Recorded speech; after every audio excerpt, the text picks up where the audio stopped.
not every photo session goes well, even if you don't have a fear of failure. Well, it's not that it doesn't go well. It's that things happen. Things happen. Which I would call a photo nightmare. So yeah. can you, I mean, what comes sure. to mind? Oh, yeah, because it's not like, for example, Keith Richards is in the chapter Photo Nightmare, and not at all because he is anything but a wonder. He's such a wonderful person. So it's not him. It's that when he came to the session, he had recently been to Jamaica, and he was wrapping his weed in Wonder Bread paper, so it was huge. And as he smoked, and I really hadn't done drugs in so long, I was probably macrobiotic, meditating, that it just kind of knocked me for a loop. And I had to excuse myself from the session and went into the bathroom in my studio, and I hit the sink and passed out.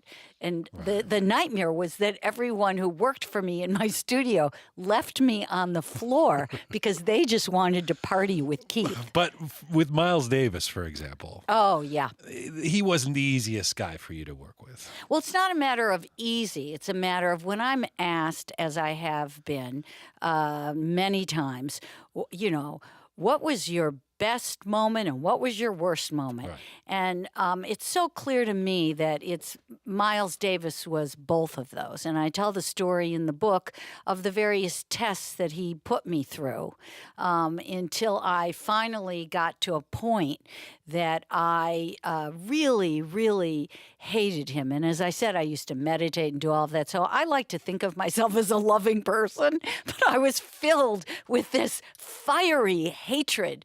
And I'm not really a jazz fan. So the expectation for me when he picked up his horn and started playing to my face was not one that I would have ever imagined how quickly hatred can melt. And I knew that I was in the presence of Gabriel. So that was, that story in Photo Nightmares in Rock and Roll Stories is a far more in-depth one. Yes, it is. But interesting by way of example, what's one of the things he did or said that made it to make things difficult for you? Oh, that was very simple. When I arrived, I said, "What would you like to wear, Mr. Davis?" And he said, "I want you to go upstairs. I want you to go up into my closet, and I want you to bring down here any piece of clothing that..." I said, "Excuse me, I just want to make sure we're clear about this. You want me to go through your..." "Did you hear what I said, girl? And I want you to go through my drawers, too."